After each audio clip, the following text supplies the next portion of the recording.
Iya. Saya rekam dulu ya Pak. Takut nanti nggak bisa. Ya. Saya udah rekam. Nanti paling kalau atau ini saya post dulu ya. Ya nanti saya bisa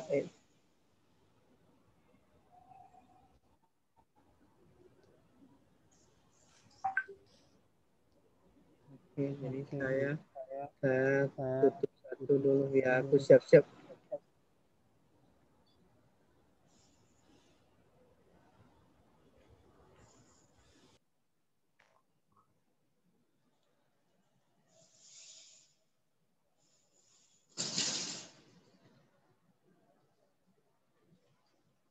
Pak Imam belum ini ya, Pak Idam belum masuk ya.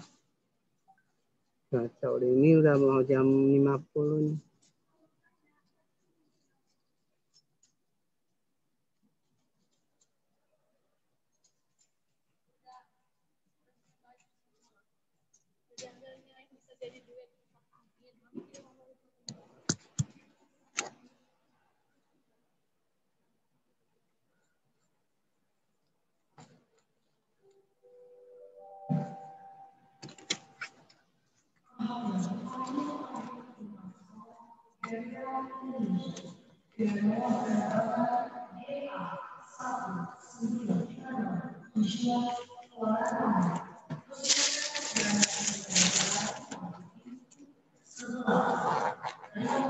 Saya harus siap-siap. Ya. Lanjut aja Pak bikin apa? Ya.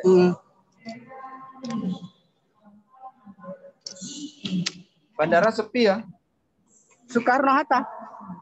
Sepi. Sepi. Udah malam paling berapa pesawat lagi. Ya, ya. Lagi dengar itu kapan berangkat. Oh iya Pak, kalau misalnya Pak ya, besok ada proyek. Kalau misalnya di Pulau Jawa, gimana Pak? Kalau misalnya saya mau tawarin ke Bapak, bisa nggak? Kalau di Pulau Jawa bisa. Ya. Surabaya, Jawa Tengah, Jawa Timur bisa lebih cepat. Nggak, maksudnya saya takut nanti kalau mau mereka mungkin 1-2 kali kan mau tatap muka, jadi gimana? Bisa. Tergantung dari budgetnya lah Pak Miki itu. Oh iya, maksudnya kalau terbang itu dari dia lah ya intinya kan? Ya, biasa Oke, terbang dari dia. Tapi kalau Bapak terbang nggak masalah ya? Kalau proyek misalnya. Oke. Kemarin saya agak ragu makanya. Oh ya. Makanya tadi belum Pak. Karena kemarin pas memang kalau WLA itu kan pas dia itu memang bidang dia. Makanya kemarin aku tawarin ke dia.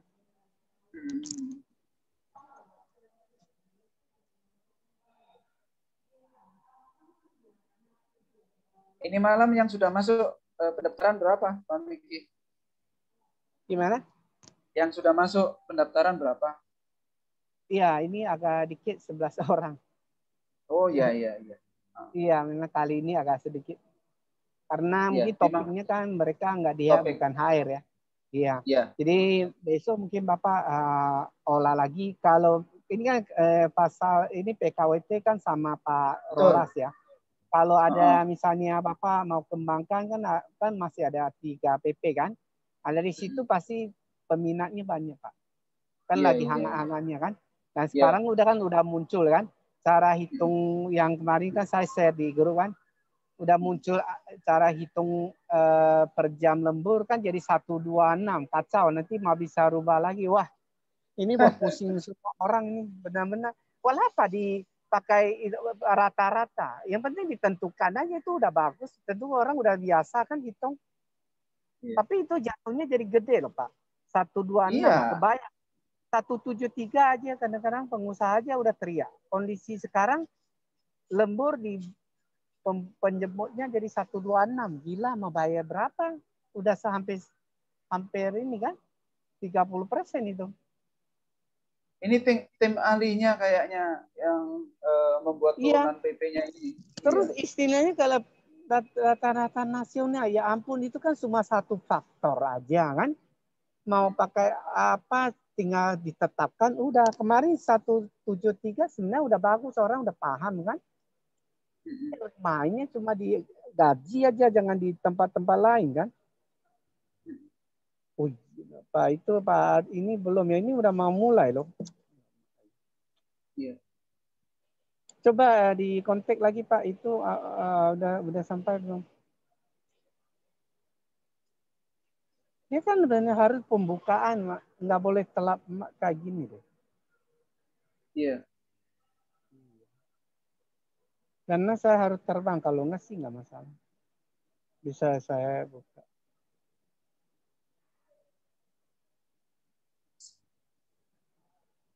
Tadi jam berapa ya? Jam 6.10 saya udah kontak dia. Dia sempat masuk sebentar. Oh ini beliau sudah mau masuk dia bilang. Udah masuk. Udah mau masuk. Iya. Di WA udah mau masuk deh. Iya, iya.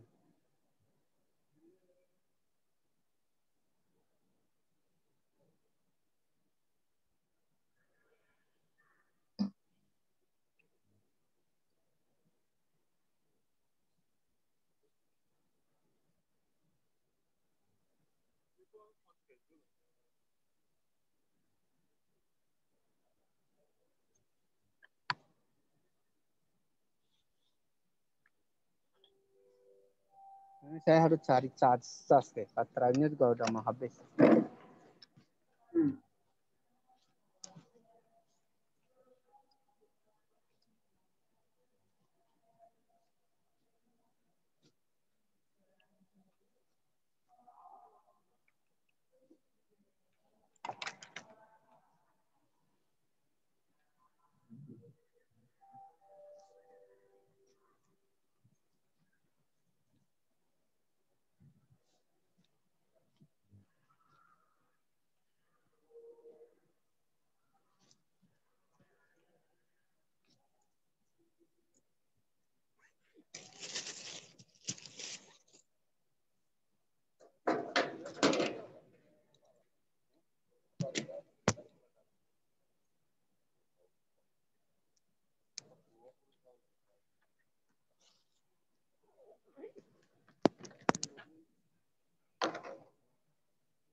Masih belum masuk ya dia Pak ya? Belum.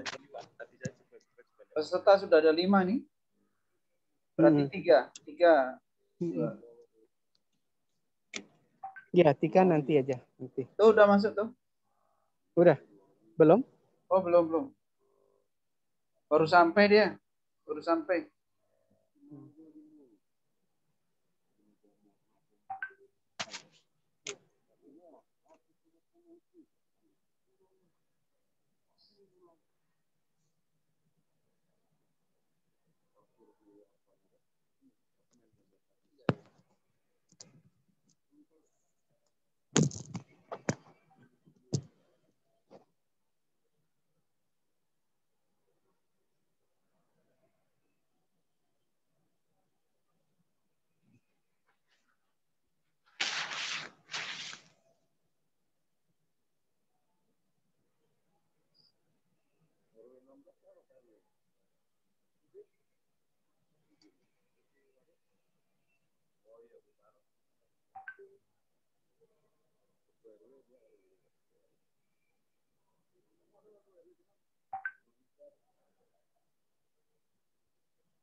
Selamat malam, Pak Miki, Pak Imam. Sorry nih, ada traffic saya tadi di jalan. Sampai.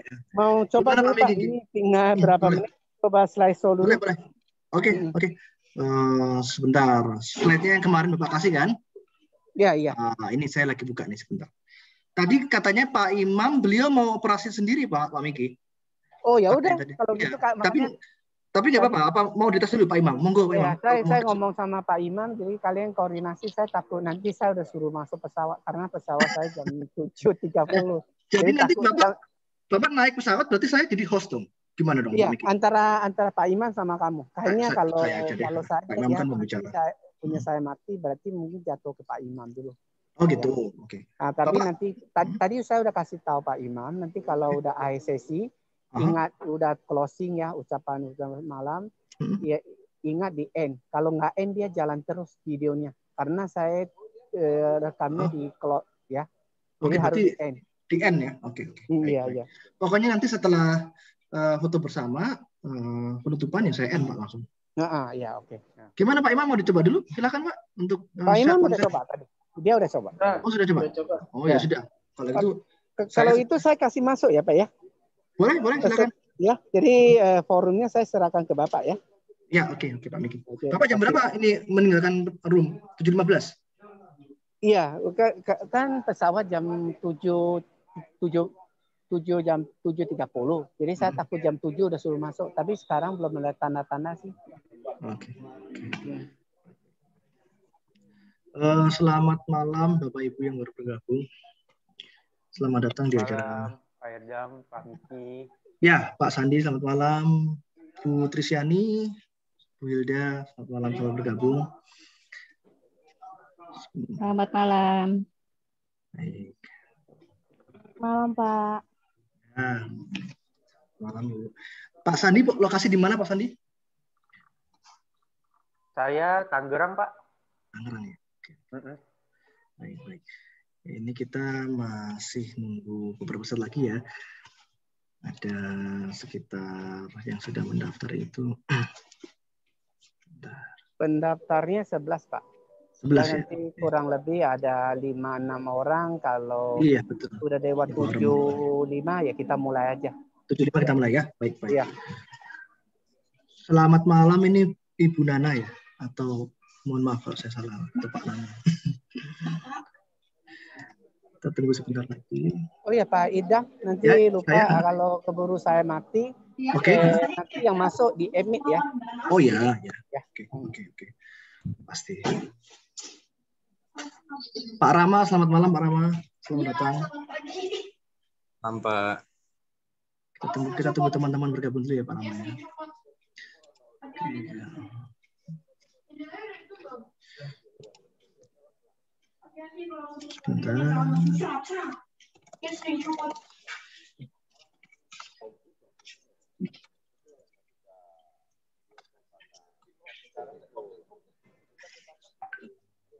Baik, Muselva.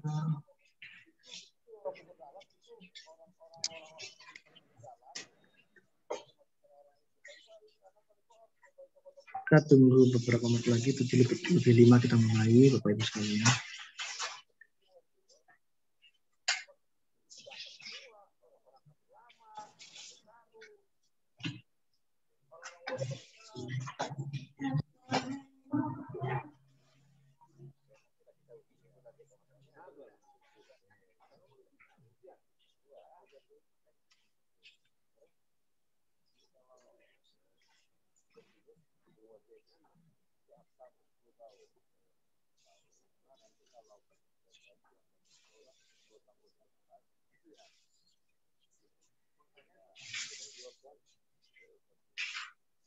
Lokasi Bapak dan Ibu sedang cerah atau hujan nih di sana? Kalau saya lokasi di Bogor cerah ini ya, Bapak Ibu. Kalau Pak Imam gimana Pak? Di tempat Bapak? Makassar cerah sekali. Oh, Bapak mau kasih Makassar ya? Oke. Udah beranjak mau ke Maret nih kita Pak. Harusnya sih sudah ini ya.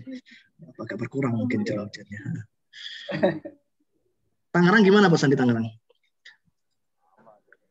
Kalau di Tangerang saat ini sih lagi terang. Gak terang sih, gelap di malam. Nggak hujan. Nggak hujan ya Pak ya? Sama. Nggak hujan. Saya di Pakansari juga sama nih Pak lagi. Nggak hujan.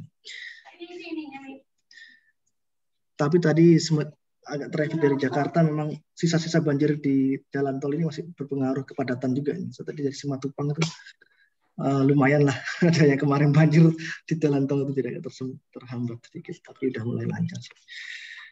Oke. Sebentar.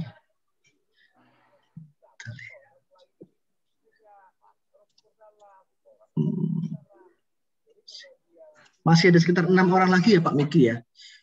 Iya, 11 orang. Ya, ini kan sekarang sudah ada. Iya, saya coba WA yang belum masuk. Kita masih ada 2 menit lagi sih.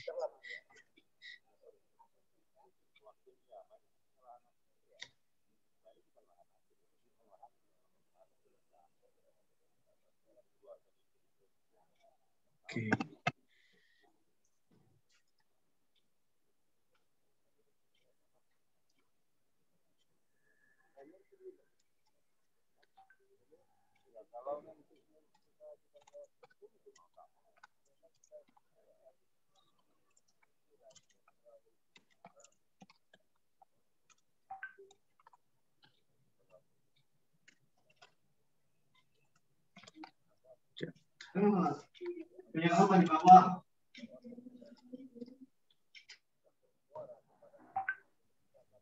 Gimana Pak Miki? Ya. Gimana? Kita bisa start atau? Boleh, udah ya. Start. Perkenalkan pembicara, ya. Baik.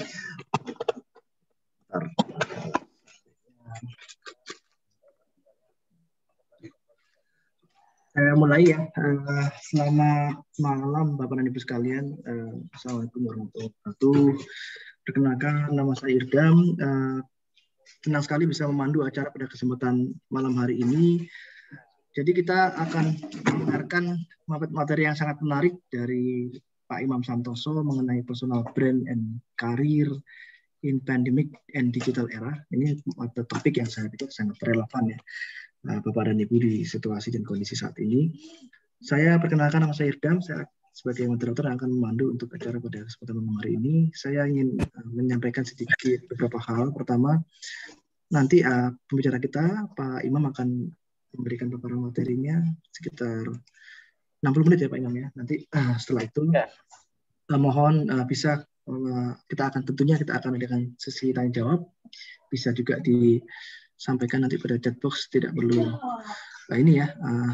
silakan nanti kalau sudah ada yang terpikir bisa langsung di chat box. Saya mohon kerjasamanya rekan-rekan Bapak dan Ibu sekalian, apabila pembicara Pak Imam sedang menyampaikan paparannya selama acara berlangsung bisa di mute dulu, dan kalau memang jaringan Bapak dan Ibu mungkin agak kurang baik, untuk menghemat bandwidth juga saya sarankan bisa di off-kan videonya.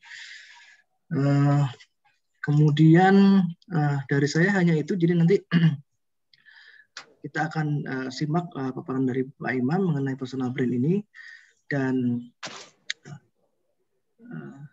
ada sesi khusus ya selain untuk diskusi question and answer. Mungkin hanya itu dari saya. Kita mudah-mudahan pelaksanaan acara pada malam ini berjalan lancar, dan waktu dan tempatnya saya persilakan kepada Pak Imam. Langsung konten mungkin Pak ya.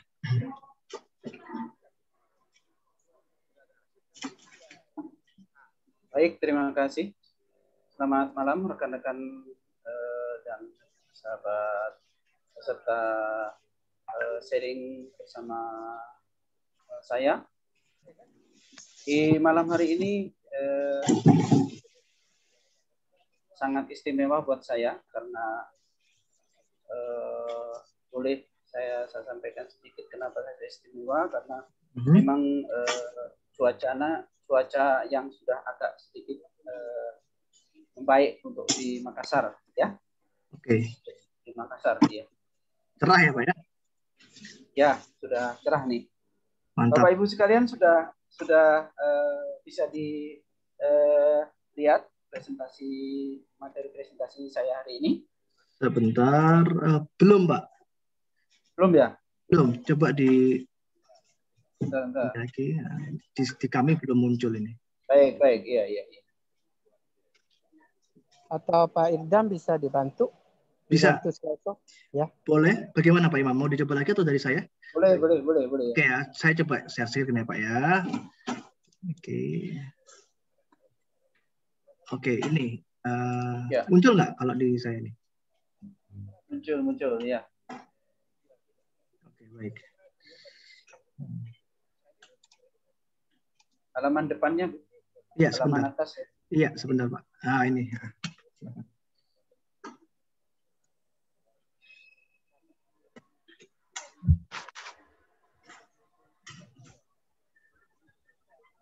Baik Bapak Ibu sekalian, rekan-rekan yang saya hormati, di masa pandemi ini banyak di antara teman-teman kita sebenarnya memang mengalami banyak kendala, walaupun sebenarnya ketika kita bisa menyesuaikan cepat, ya tidak sedemikian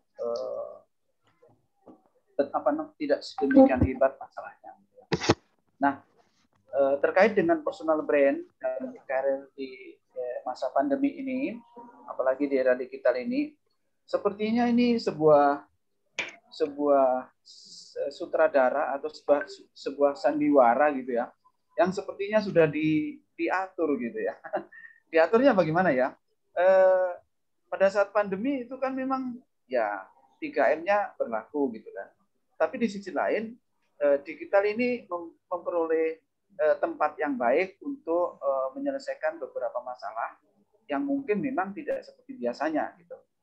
Nah, di dalam personal brand ini, saya juga ingin sampaikan yang paling penting di antara kita adalah bagaimana menyusun strategi agar karir kita itu akan cepat atau paling tidak bertahan ya. Apalagi memang kondisi kita saat ini banyak mengalami masalah, terutama juga perusahaan. Gitu. Nah, itulah sebabnya personal brand ini sangat kuat, sangat penting buat kita sekalian. Ya. Dilanjut.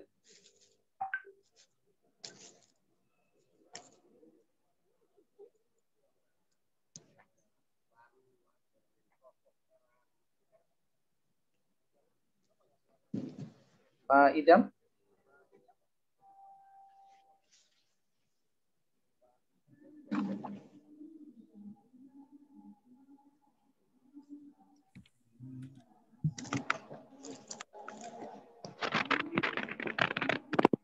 Halo.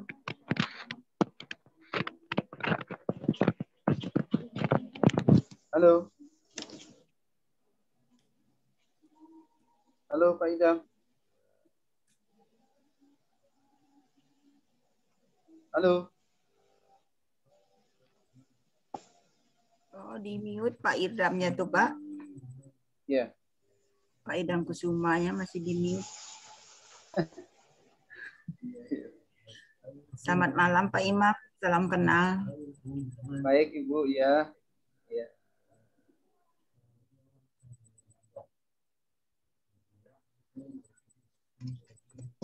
Ya, Pak Imam. Baik, saya punya ya. Bisa, Pak? Ya, oke. Ya, baik. Oke. Ya. Baik, silakan, Pak. Bapak Ibu sekalian, benar sekali tadi saya belum memperkenalkan diri ya. Mungkin ada beberapa teman yang memang sudah kenal. Saya dilahirkan di Malang Selatan di Jawa Timur. Kemudian profesi yang sangat saya sukai adalah jurnalis. Jadi agak cukup lama saya jurnalis juga. Kemudian setelah jurnalis, saya juga pernah di beberapa perusahaan yang sedikit besar, seperti misalnya di salah satu grup HM Sampurna, kemudian juga di Alfamidi. Kemudian saya mengawali sebagai consulting management itu di tahun 1999 sebenarnya. Dan pada saat itu saya memang betul-betul fokus di HR manajemen, khususnya kasus-kasus penyelesaian perselisihan perburuan daerah waktu itu. Tapi sekarang udah nggak ada yang namanya P4D maupun P4P pada saat itu, penyelesaian perselisihan perburuan di tingkat pusat.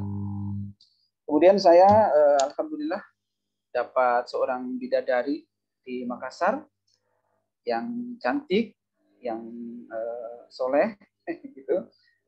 Akhirnya saya bertempat tinggal di Makassar dan sekarang saya sudah dikaruniai bidadari lagi 3 orang, berarti saya sudah punya bidadari 4. Jadi yang paling cakep saya sendiri di keluarga. Itu mungkin sebagai perkenalan saya. Saya juga di akademisi, tetapi sekarang tidak begitu aktif. Sempat juga di Direktur Pusat Pengembangan Manajemen Sekolah Tinggi Ilmu Ekonomi Angkop, Makassar. Kemudian saat ini saya lebih fokus pada beberapa bisnis. Yang pertama adalah agrowisata. saya masuk di properti ada 7 hektar yang saya kelola, walaupun kondisi saat ini masih bertahan saja. Lalu kemudian lagi saya juga masuk di bisnis retail yang saat ini lagi saya kelola, yaitu membranding dengan nama Sentramat dengan fokus bisnis pada 3. Yang pertama warkop atau kafe, retail, dan grosir. Itu mungkin sekedar perkenalan saya. Terima kasih Ibu yang sudah menyapa saya tadi. Berikutnya saya akan kembali kepada materi saya. Jadi berbicara tentang personal brand itu sebenarnya ya tidak jauh berbeda dengan apa yang disebut dengan merek pribadi. Bagaimana kita memperkenalkan diri kita dengan kemampuan kita, dengan potensi yang kita punya, dengan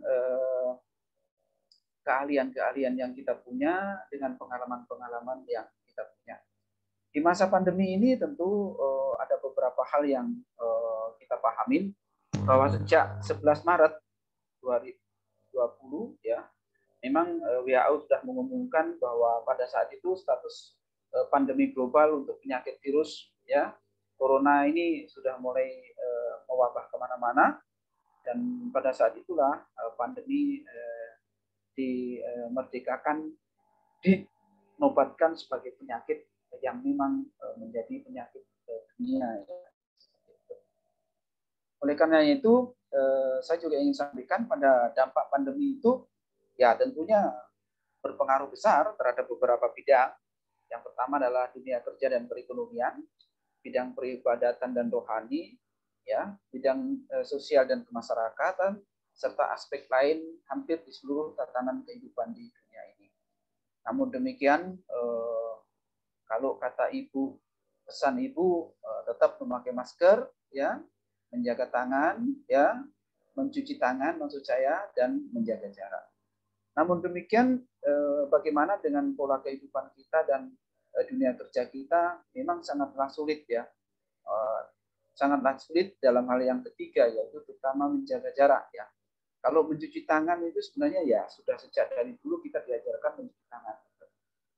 Nah, masker juga begitu juga pada sekarang saat ini memakai masker ini sepertinya menjadi satu kebiasaan. Tetapi sebenarnya ya memakai masker itu kalau kita sadari berkendara tanpa ada pandemi memang lebih baik sebenarnya memakai masker. Dampak pandemi pada dunia kerja khususnya ya terutama di lingkungan kerja yang memang perusahaannya orientasi pada padat karya, tentu memperkerjakan banyak orang. Nah, ini tidak bisa dipungkiri, menjaga jarak itu hampir boleh dikatakan berat ya, berat. Apalagi yang sifatnya training ya, mungkin training internal ya, coaching internal ya, dan lain sebagainya. Namun demikian, buat kita sebagai seseorang yang merintis di perusahaan tentu harus cerdik di dalam mensiasati di masa pandemi ini. Saya ingin mencoba memberikan satu pengertian atau definisi tentang personal branding, bahwa secara etimologi bahasa ya personal branding memang merek pribadi. Tetapi pun demikian, beberapa ahli mengatakan bahwa personal branding itu adalah sebuah persepsi atau emosi yang dijaga dalam kondisi baik oleh diri sendiri dan bukan orang lain. Ya tentunya karena memang personal branding itu untuk diri kita, merek kita, maka kita yang harus menjaga. Sebuah refleksi tentang siapa diri kita, ya, apa yang kita percayai dan diekspresikan dengan apa yang kita lakukan. Bagaimana kita melakukannya itu pun juga menjadi kewajiban kita paham. Ya, jadi tentang diri kita, ya, kemudian tentang apa yang kita percaya dalam ekspresi kehidupan, lalu yang terakhir adalah bagaimana kita melakukannya. Yang ketiga bisa dikatakan sebagai hal yang mempengaruhi bagaimana orang lain memandang kita. Sebagai seorang yang merintis di dalam karir, itu banyak orang menyorot kita. Kalau istilahnya itu kita melihat orang agak susah karena banyak gitu ya. Tetapi orang lain memandang kita itu gampang. Ya, memandang itu kita itu gampang. Jadi kita salah sedikit aja, kita tidak respon sedikit aja, kita tidak mempunyai kepedulian dan loyalitas saja, itu orang sudah sangat paham sekali gitu. Jadi betul-betul kita menjadi hal yang diperhatikan, menjadi seorang sosok yang diperhatikan gitu. Ya. Kemudian juga menciptakan ya sejumlah harapan ya terhadap pikiran target audiensi, siapa yang akan bertemu dan siapa yang akan kita hadapin gitu ya. Sebuah gambaran tentang diri sendiri yang diinginkan dalam semua hal. Jadi bisa disimpulkan bahwa pengertian personal branding adalah praktek untuk mempromosikan diri. Praktek untuk mempromosikan diri, karir dan pencapaiannya sebagai sebuah merek. Ya, imam itu siapa? Orang tahu bahwa imam itu pekerjaannya ini. Orang tahu bahwa imam itu punya keahlian ini. Sama juga, misalnya seseorang yang bekerja di sebuah perusahaan, ketika dia ingin memperkenalkan diri, lalu ingin meraih karir yang lebih hebat, maka promosikan diri Anda agar karir Anda bisa lebih baik dengan menampilkan performa Anda yang sesuai dengan budaya perusahaan tersebut. Personal branding merupakan proses mengembangkan dan mempertahankan reputasi dan kesan individu. Kenapa demikian? Karena personal branding itu adalah hal yang sangat luar biasa, ada hal yang sangat tidak bisa dihindari ketika seseorang itu merintis karir. Dan itu ya. Akhirnya sukses personal branding itu memerlukan persepsi secara efektif, mengelola dan mengendalikan dan mempengaruhi bagaimana orang lain memandang Anda, memikirkan Anda, meskipun personal branding yang kuat itu tampaknya menjadi aset yang penting di hari baik secara online. Nah, ini dia. Ya, jadi memang boleh saya sampaikan bahwa siapapun orangnya, kita tidak akan pernah terlepas dari personal branding ketika kita berkarir. Karena apa? Karena personal branding inilah yang membuat orang melihat kita, yang membuat orang menilai kita, yang membuat orang memberi kesimpulan terhadap kita. Sebagai contoh saja, ketika kita terlambat beberapa menit dari kebiasaan kita, orang memandang lebih banyak. Tetapi ketika kita disiplin, orang tidak akan melihat kita. Kenapa? Begitulah. Objeknya adalah kita. Maka kita betul-betul harus siap dengan segala macam masukan, kritikan maupun perhatian kepada kita. Nah, apa sih manfaatnya dari personal branding? Ya, di dalam personal branding itu mempunyai manfaat yang pertama adalah trust, mengembangkan kepercayaan. Bagaimana kita membangun kepercayaan, bagaimana kita memulai kepercayaan, dan juga bagaimana mengembangkan kepercayaan. Yang kedua, manfaat yang dapat diberikan di dalam personal branding adalah membangun koneksi. Kenapa? Ya, tentu saja. Misalnya saja yang tadinya kita tidak dikenal, tetapi kita bisa memberikan satu trust yang baik, maka orang lain bisa merekomendasikan pada pekerjaan-pekerjaan yang mungkin kita pahami, yang orang lain tidak paham, akhirnya diberikan kepada kita. Membangun koneksi ini adalah sama dengan halnya kita diberikan referensi, atau kita juga memberikan referensi, maka orang lain itu akan percaya terhadap apa yang kita miliki. Yang ketiga, membangun kredibilitas. Ya, sebuah kesadaran akan penghargaan diri kita. Ya, tentu kredibilitas ini sesuatu hal yang kita anggap sebagai sebuah kehormatan, sebuah kepercayaan yang muncul yang tidak tiba-tiba, tetapi melainkan sebuah rintisan terhadap kepercayaan, terhadap penghargaan pada diri kita. Manfaat yang diberikan pada personal branding lain adalah keuntungan dalam keyakinan bahwa orang lain yakin dengan kita. Gitu.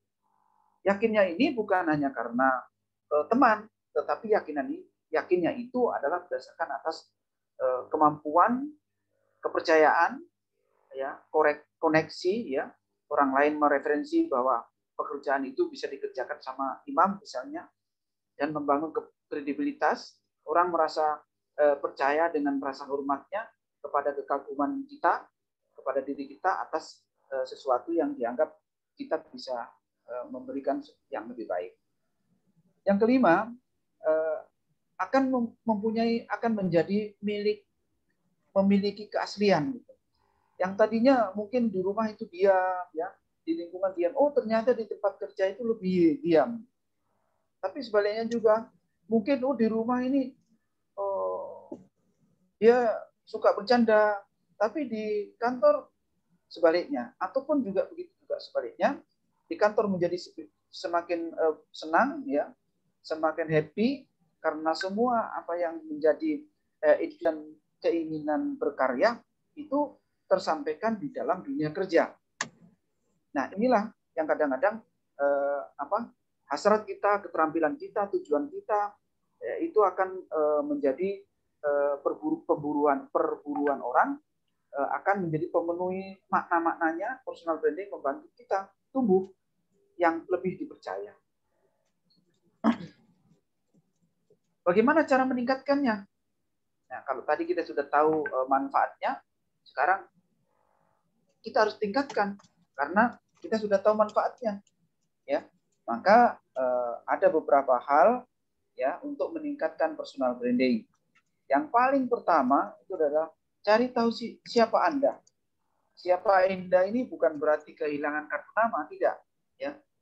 Atau mungkin siapa Anda kehilangan KTP Anda, tetapi bagaimana kita membangun personal branding ini secara akurat, ya, mencerminkan identitas pribadi dan personal Anda. Pertama-tama Anda memang perlu mengetahui siapa Anda.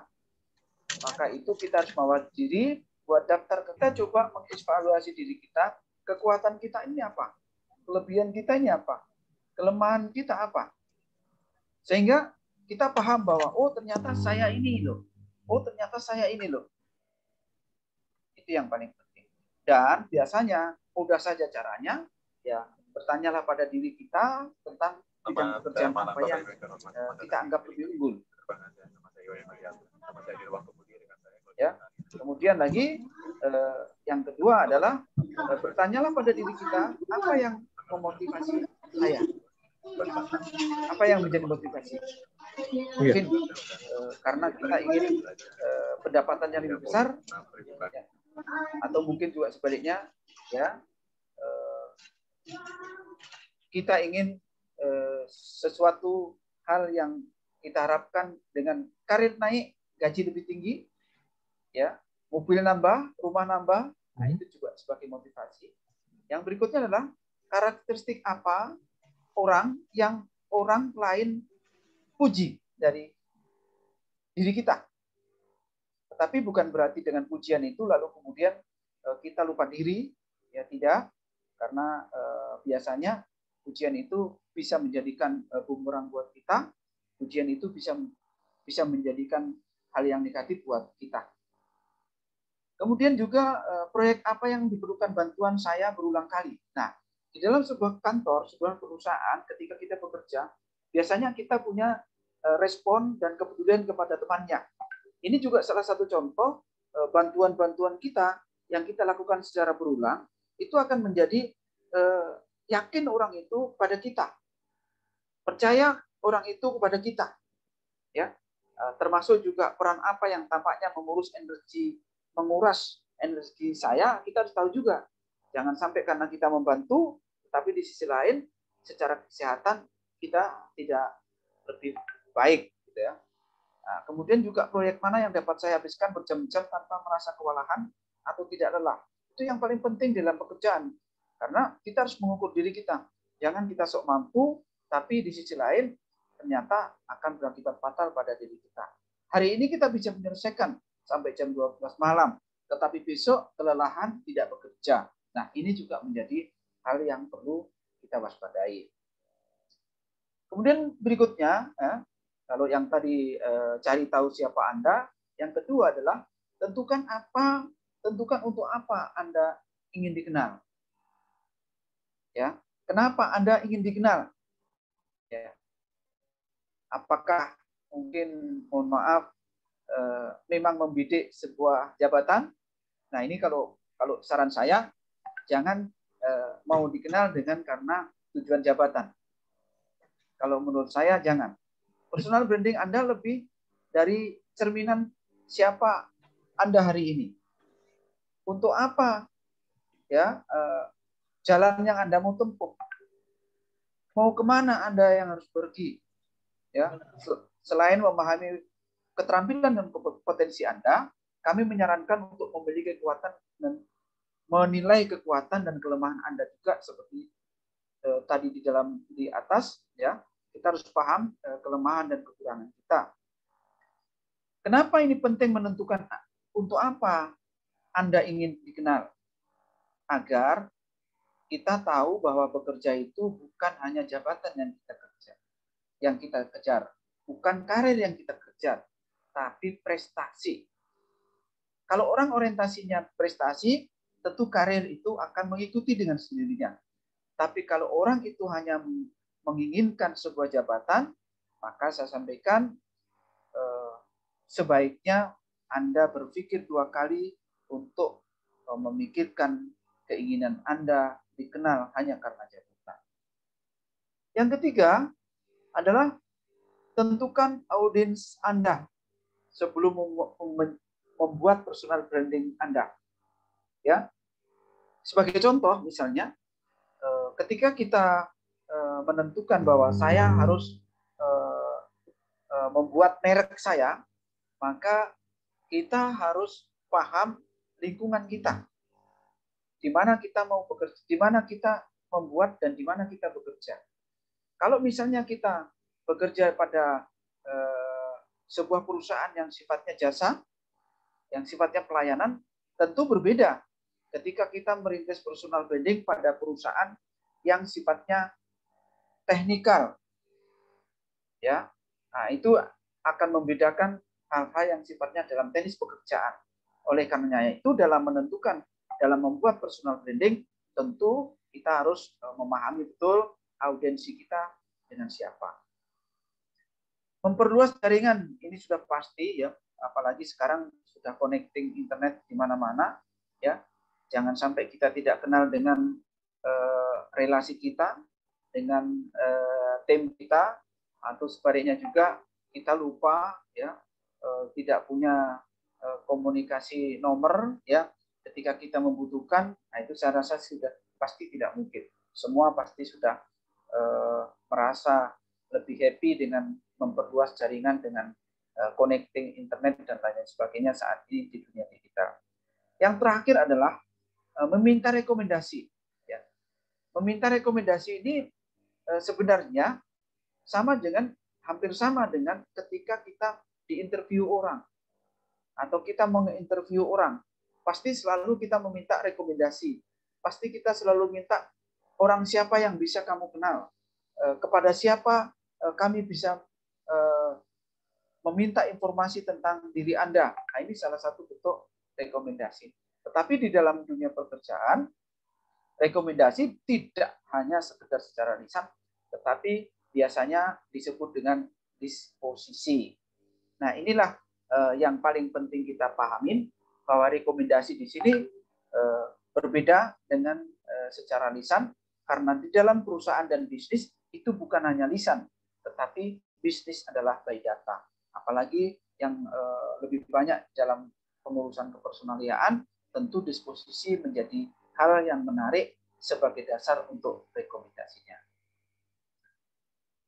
Salah satu dan yang saya sampaikan di materi ini adalah tip membangun personal branding. Tadi juga sudah saya sampaikan, kita harus mengenal kita, ya. Kemudian juga keyakinan betul-betul kuat, ya. Budaya perusahaan yang kamu inginkan, kira-kira yang kita inginkan sebagai seorang yang merintis dalam karir, juga harus betul-betul menyatu di dalam lingkungan pekerjaan maupun lingkungan karyawan. Kemudian juga keterampilan apa yang sebenarnya kita bisa tawarkan. Bukan berarti pekerjaan kita ya, tetapi skill ini adalah keterampilan yang selalu diupdate, keterampilan yang selalu ditambah. Lalu yang terakhir adalah loyalitas atau kepedulian. Kepedulian ini terkait dengan respon, ya, respon terhadap situasi, respon terhadap rekan kerja, respon terhadap pimpinan, ya, respon terhadap orang yang mungkin saja dia tidak respon sama kita. Itu juga penting. Kalau ada orang yang tidak respon sama kita, lalu kita menjadi tidak respon, itu akan menjadi celah besar untuk menutup yang namanya personal branding. Tetapi kita tetap merendah hati, tetapi kita tetap melakukan komunikasi, ya, walaupun mungkin saja dia tidak begitu merespon kita. Dan bagaimana kamu berpengaruh pada lingkungan di sekitarmu, tentunya ini sangat penting. Karena dengan kita memahami lingkungan, maka kerja itu tentu bernilai ibadah, kerja itu bernilai amanah, kerja itu bernilai rahmah. Jadi 3 hal ini akan menjadi penting buat kita, terutama bagi orang-orang yang merintis karir dan orang-orang yang ingin membangun personal branding. Pertanyaannya yang berikutnya adalah bagaimana personal branding dalam dunia kerja? Kalau tadi yang saya cerita itu betul-betul beberapa hal yang berkaitan dengan branding, berkaitan dengan personal, gitu ya. Nah, sekarang di dalam dunia kerja yang paling penting, yang pertama sebenarnya kalau kita mau merintis sebagai seorang merintis dengan merek kita, itu tidak lain hanyalah prestasi kerja. Itu paling penting. Jadi apapun orang itu, yang menjadi penilaian pertama pasti prestasi kerja. Nomor 1 ya Pak Imam. Ya, sedekat apapun misalnya ya, tapi kalau prestasinya jelek, ya pimpinan misalnya ya paham bahwa si Imam ini seorang manajer, prestasinya tidak baik, walaupun dekat, nggak akan bisa direspon menjadi pada fase promosi berikutnya. Karena akan berpengaruh terhadap orang yang mempromosikan sendiri, ya, dia juga akan mempertimbangkan.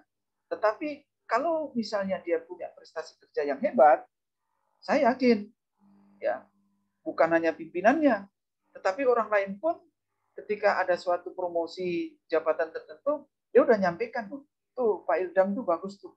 Nah, misalnya seperti itu ya.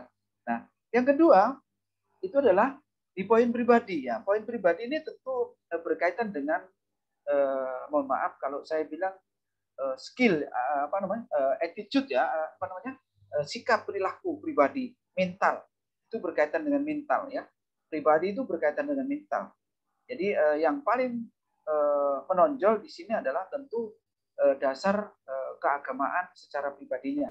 Apakah itu Nasrani, apakah itu Islam, apakah itu Buddha, pasti akan mencerminkan suatu tingkah laku yang lebih baik ketika ajaran agama itu dipahami dengan baik. Sebab nilai poin di dalam pribadi ini akan berpengaruh terhadap mental seseorang. Yang ketiga adalah pengaruhnya personal, bagaimana pengaruhnya personal branding dalam dunia kerja, itu adalah simpati dan pengaruh. Ya, simpati dan pengaruh ini akan menempatin pada hal yang penting. Bagaimana personal branding itu di dalam dunia kerja.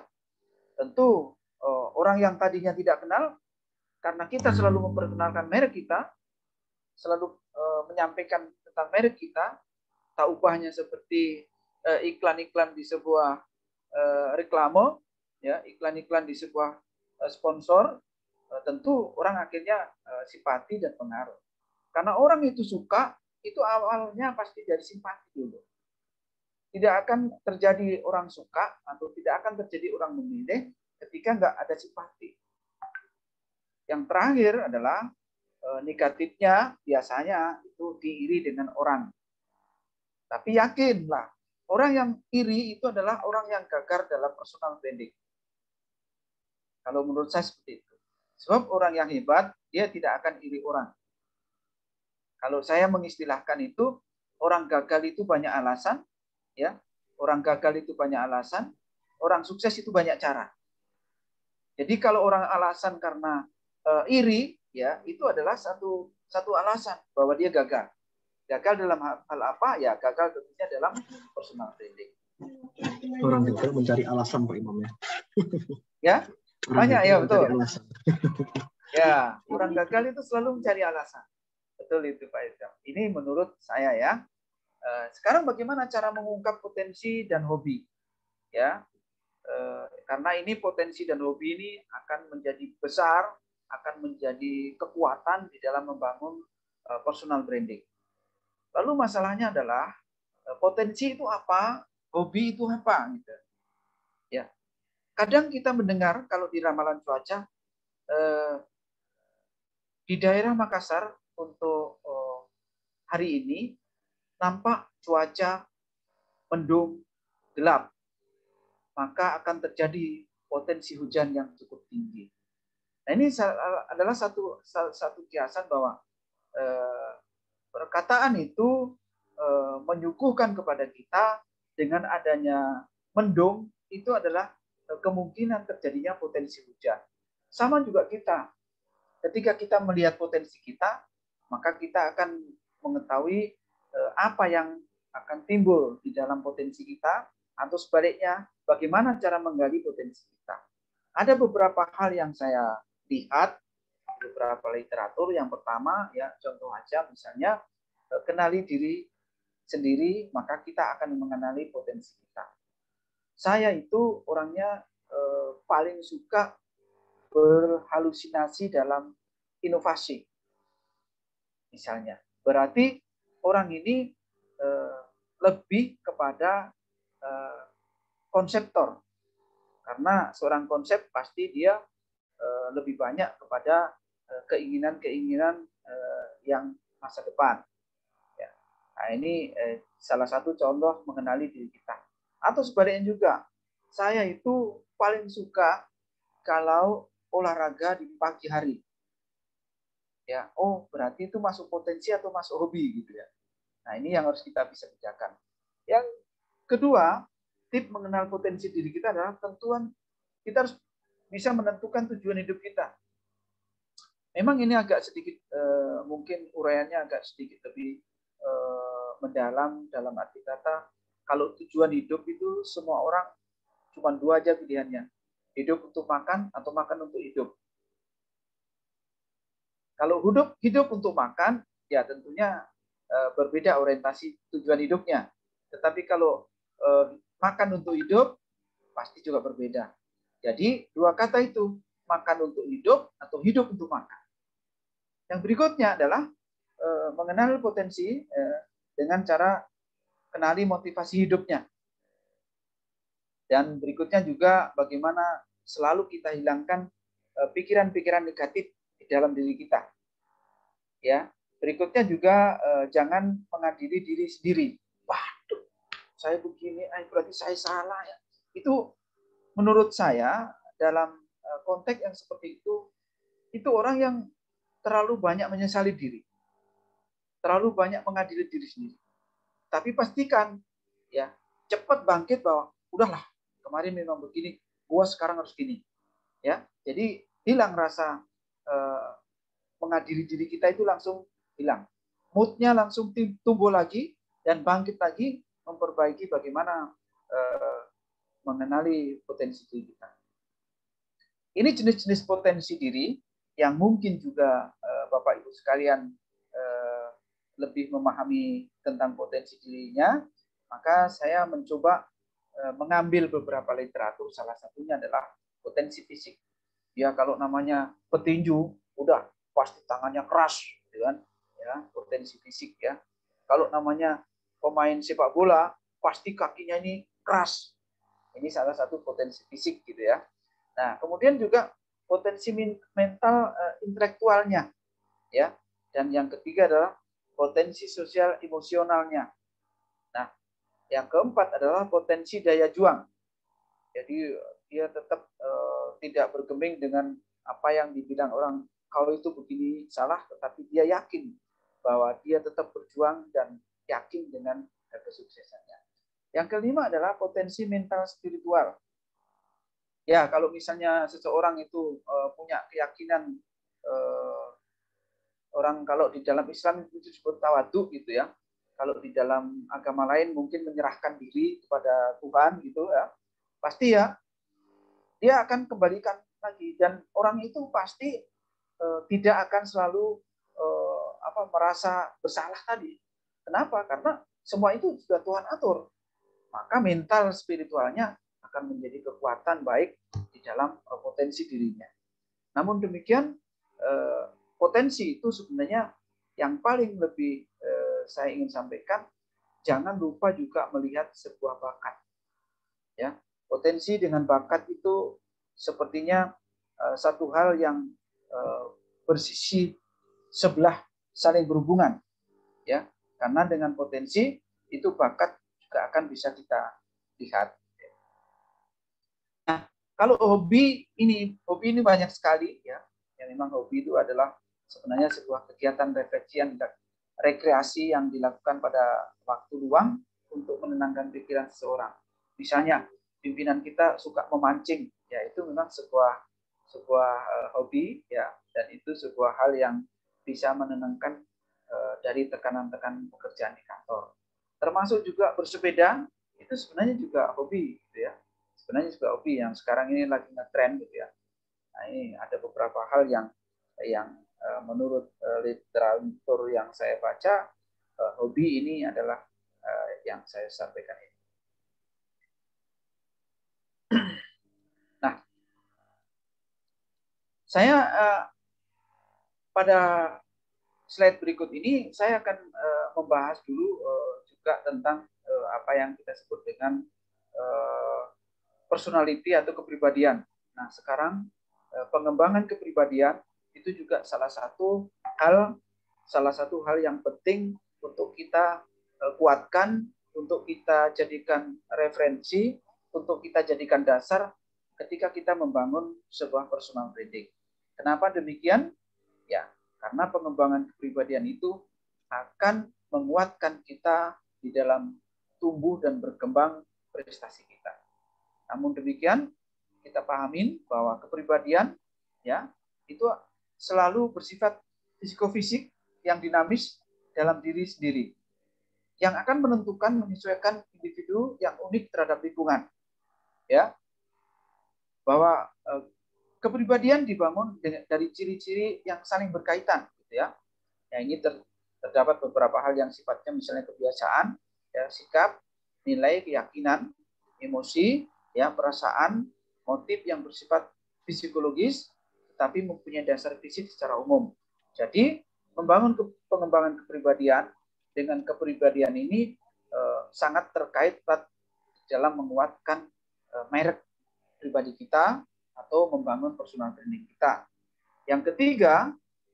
Yang ketiga-tiganya tadi adalah merupakan kekuatan motivasi ya untuk menyesuaikan apa yang dilakukan mulai dari anak yang masih kecil sampai kepada orang dewasa, itu sangat berpengaruh di dalam kehidupan memperkenalkan dirinya ya. Perkembangan kepribadian ya memang bersifat sangat luas ya, sangat luas ya. Tetapi demikian saya rasa pengembangan kepribadian itu tidak pernah henti juga. Dulu saya sangat ngefans sekali dengan lembaga pelatihan pengembangan kepribadian punyanya Mbak Maya Romantir ya. Saya masih ingat itu. Dulu sangat keren sekali pelatihan-pelatihan beliau. Tapi akhir-akhir ini saya sudah nggak begitu melihat lagi lembaga pelatihan daripada beliau. Sekolah kepribadian itu Pak Imam. Ya. Ya. Nah, faktor lain yang mempengaruhi personal branding, yang bisa membangun personal branding adalah leadership. Kenapa demikian? Karena ketika seseorang mengenal tentang leadership dan memahami tentang leadership, yang paling utama dia membangun kepemimpinan dalam dirinya dulu. Dia membangun kepemimpinan dalam dirinya. kalau orang tidak bisa mampu membangun kepemimpinan dalam dirinya, itu bisa dikhawatirkan bahwa dia akan tidak punya sifat jelas di dalam membangun. Ini kuat, Dek. Ambillah demonya.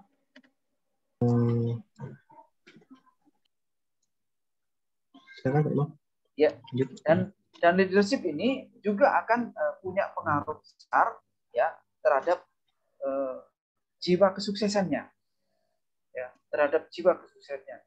Oleh karenanya itu leadership menurut hemat saya punya peranan penting dalam membangun personal branding juga. Kepemimpinan harus selalu hadir dalam dirinya.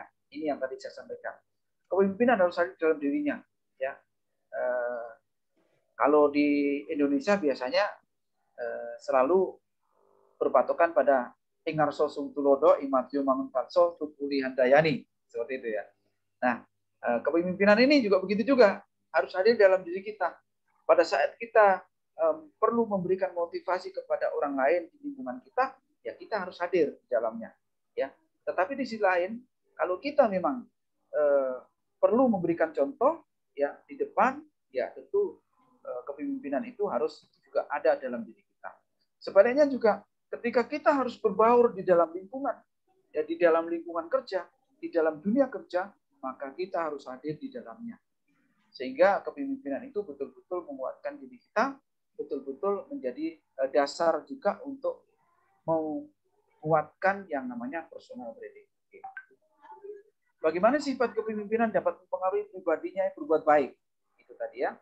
Kalau orang punya positif di dalam pemikiran, ya tentunya kalau di dalam pengembangan kepemimpinannya dia kuat, maka dia akan mempengaruhi pada pribadinya yang baik. Kenapa? Tadi kita menjadi teladan gitu.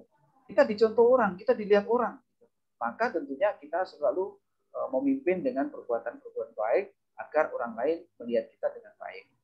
Begitu juga yang sifat kepemimpinan kita yang dapat mempengaruhi orang.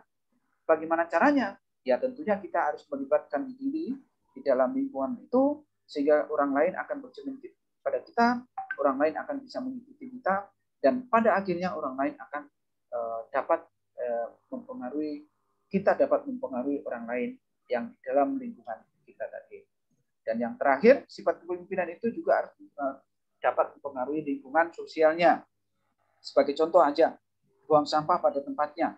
Ya, kalau kita seenaknya buang sampah aja, ya orang lain pasti menganggap bahwa kita tidak punya kepemimpinan baik terhadap lingkungan.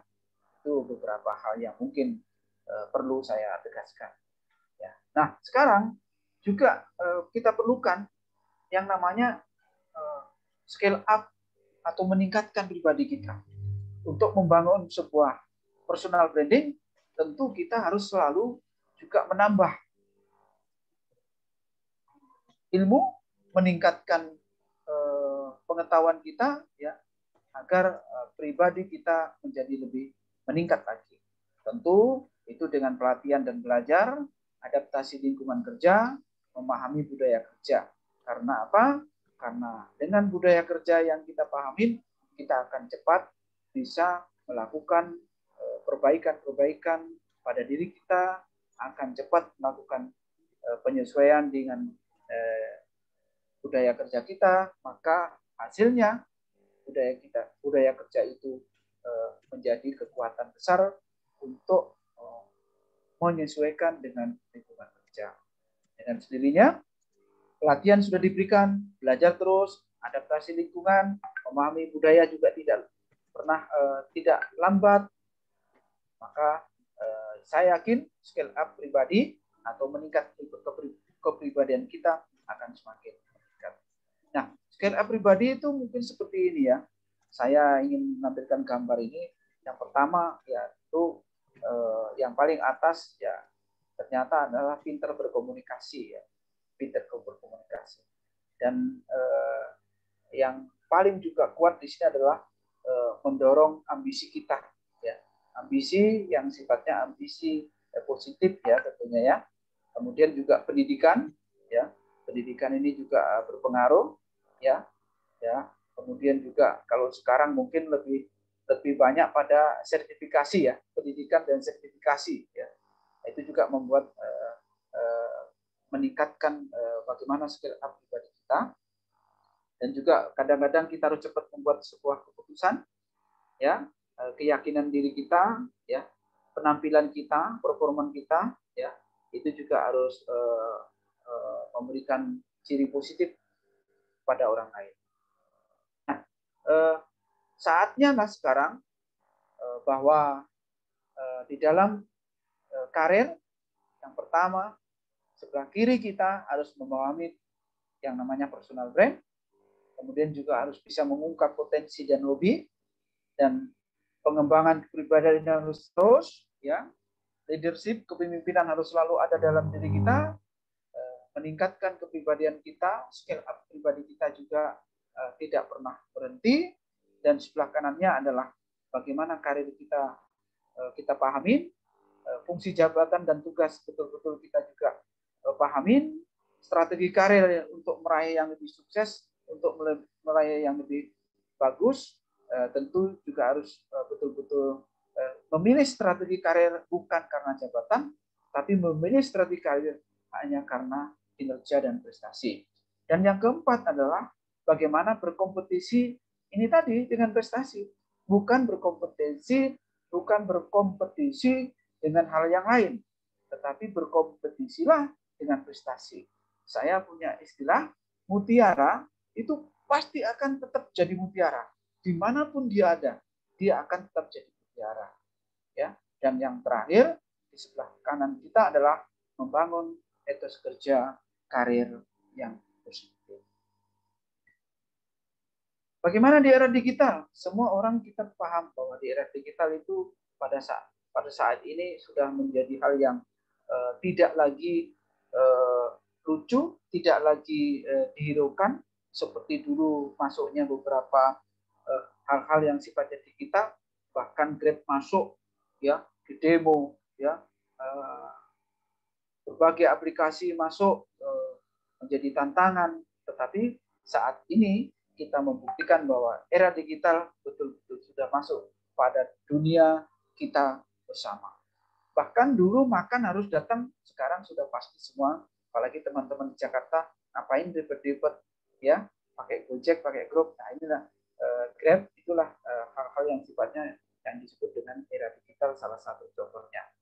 Cara sukses membangun karir di dunia digital, tentu kita harus mengikuti perkembangan teknologi, ya, bisa juga membuat website, ya, atau paling tidak punya website, ya, kemudian juga bergabung dalam komunitas. Saya rasa di grup WA itu sangat banyak sekali, berkomitmen dengan visi, ya, dan apa yang dituju, ya, menciptakan hubungan baik dengan pelanggan tentunya, ya.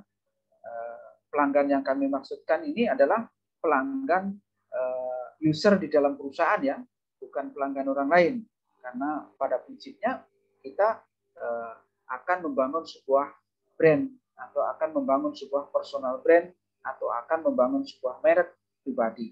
Maka pelanggan itu siapa? Pelanggan itu adalah user-user lain, atau pelanggan itu adalah divisi-divisi lain yang berhubungan dengan pekerjaan dan korelasinya dengan kita.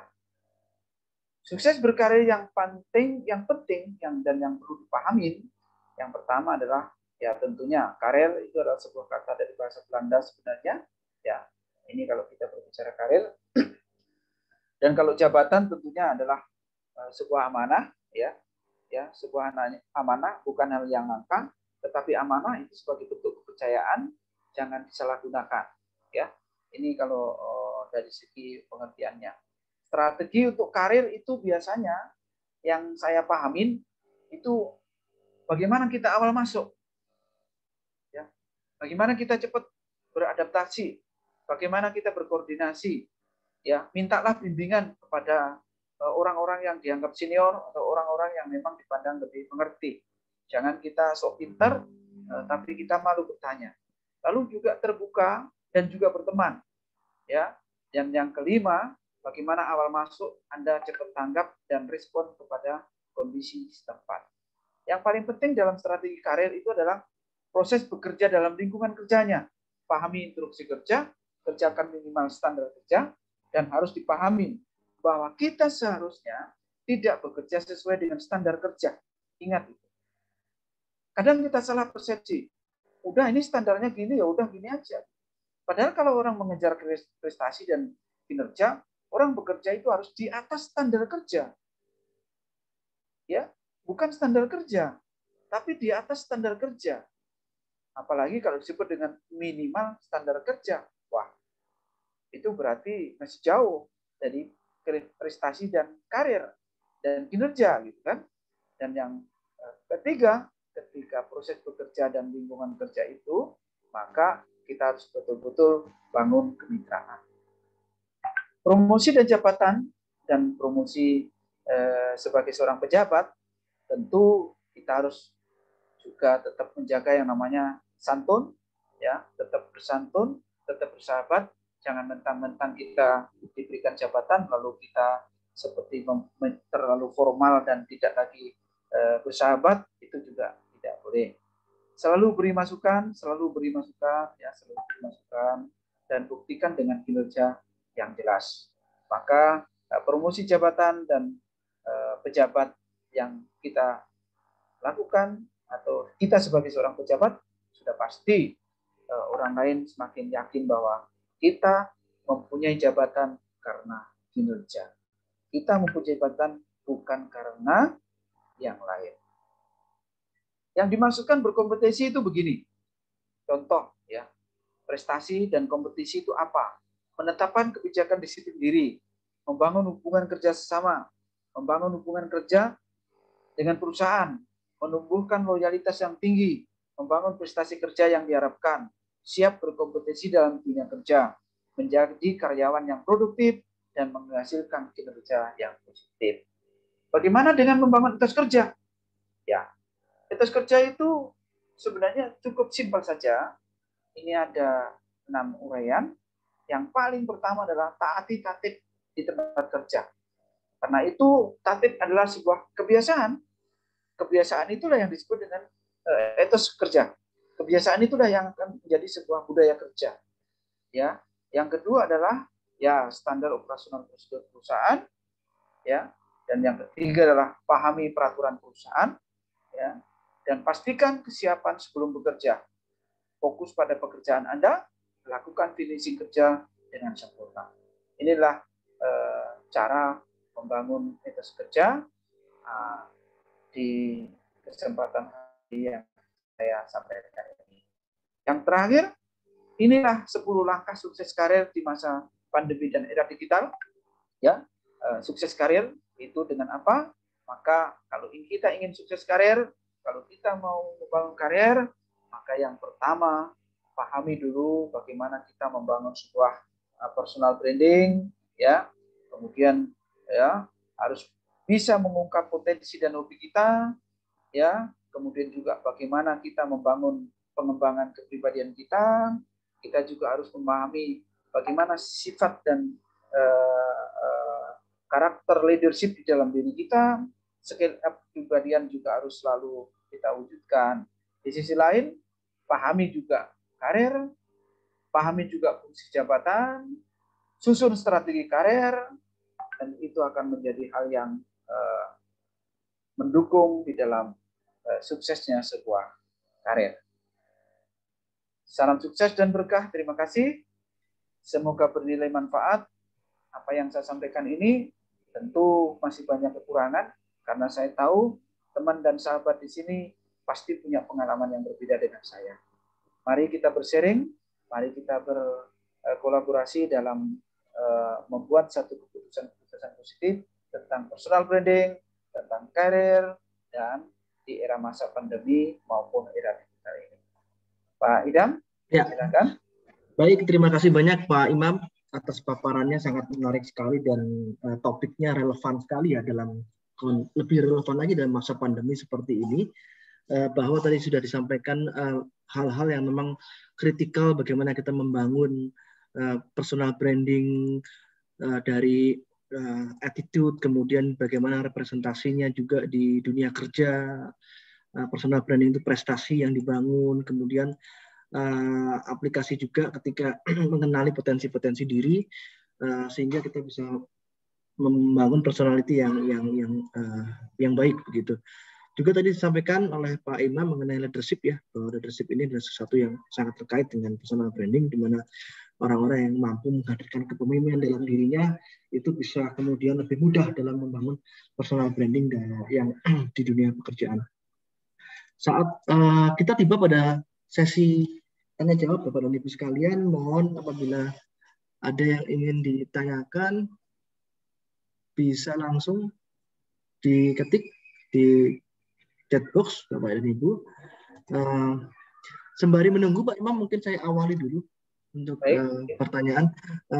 Tadi saya melihat paparan Bapak mengenai ada langkah-langkah untuk sebentar scale up untuk pribadi tadi dibilang Pak. Jadi ada yang paling atas itu kan untuk kemampuan komunikasi ya Pak. Lalu ada juga ambisi. Nah, yang ingin saya tanyakan ini untuk ambisi ini bagaimana ya Pak untuk menyeimbangkan atau ya yang ini betul. Karena kadangkala ini tidak tahu kita mohon arahan atau komentar dari Pak Imam. Apakah memang ambisi ini sesuatu yang positif atau kita bisa harus kontrol untuk ininya, untuk penempatannya Pak Imam dalam pekerjaan ini? Bagaimana menurut Bapak? Ya, jadi ambisi itu sebenarnya tidak jauh berbeda dengan emosional ya. Baik. Ya, keinginan yang berlebih-lebih ya, itu kadang-kadang emosional. Oke. Emosional hampir berdekatan dengan ambisi. Kenapa demikian? Ketika seorang ambisi itu biasanya emosionalnya tinggi. Tetapi bagaimana ambisi itu bisa menjadi nilai positif, maka emosionalnya itu terbendung. Ya, terbendung dan terarahkan. Jadi untuk membangun atau untuk melihat dulu emosional, bagaimana itu emosional kita, ya, atau ambisi kita, itu tentunya yang paling gampang kita membuat yang namanya goresan-goresan catatan dulu. Kalau menurut saya seperti itu ya. Jadi kita punya ambisi begini-begini, tapi kalau ambisi itu tidak terkendali, itu yang kuat di dalam diri kita bukan ambisi sebenarnya, emosional. Tapi kalau emosinya lebih muncul Pak ya? Ya. Tapi kalau ambisi itu bersifat baik, ya memang harus baik dan memang harus ambisi. Karena ambisi itu sebuah keinginan gitu. Baik. Harus jam 9 harus cepat nyampe. Ya, bagaimana caranya? Atau sebaliknya bukan itu saja. Ya, dengan harapan bahwa gua harus jadi direktur nih, kalau gua nggak jadi direktur diatur terus nih. Misalnya gitu. Ini boleh juga sebagai sebuah ambisi gitu. Tetapi ketika kita tahu bahwa ternyata untuk mencapai sesuatu direktur kita harus paham dulu nih. Nah, kita harus bisa nih berprestasi. Maka ambisi itu akan menjadi baik. Itu barangkali Pak Idam yang saya pahami. Baik, terima kasih banyak Pak Imam. Memang tercerahkan, saya relevan sekali ambisi pada situasi kita pada saat ini. Bapak dan Ibu, silakan apabila ada yang ingin diskusikan. Udah ada yang masuk ini. Pak Imam, saya boleh bacakan ya Pak Imam ya? Boleh. Ya, dari Bu Hilda. Ada 2 pertanyaan ini Pak Imam. Yang pertama, bagaimana sikap kita terhadap staf yang menganggap bahwa staf ini upgrading skill itu tidak perlu, karena itu menjadi tambahan tugas atau beban. Nah, ini bagaimana menyikapinya. Yang kedua, tadi berbicara masalah staf ya Pak, sekarang yang kedua berbicara masalah atasan Pak. Nah, kalau atasan, bagaimana menyikapi atasan yang ada kesan atau sikap untuk lebih memfavoritkan gitu ya. Mungkin kecenderungan mungkin ya. Jadi tidak terlalu melihat upaya dari staf yang sebenarnya staf ini secara passion, keinginan terus-menerus melakukan personal branding secara kontinu. Nah, bagaimana nih Pak Imam?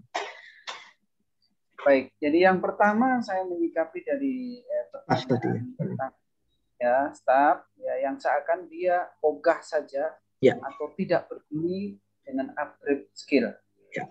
Yang paling penting sebenarnya untuk bisa menyadarkan. Jadi untuk bisa bagaimana kita masuk di merubah pola pikirnya dulu. Pola pikir yang harus kita rubah. Ya. Okay. Kemudian yang kedua, sebaiknya diberikan contoh sesama teman, sesama staf lain yang dia bisa memberikan bukti bahwa dengan upgrade skill itu akan punya pengaruh terhadap karirnya. Ada efek ya Pak ya?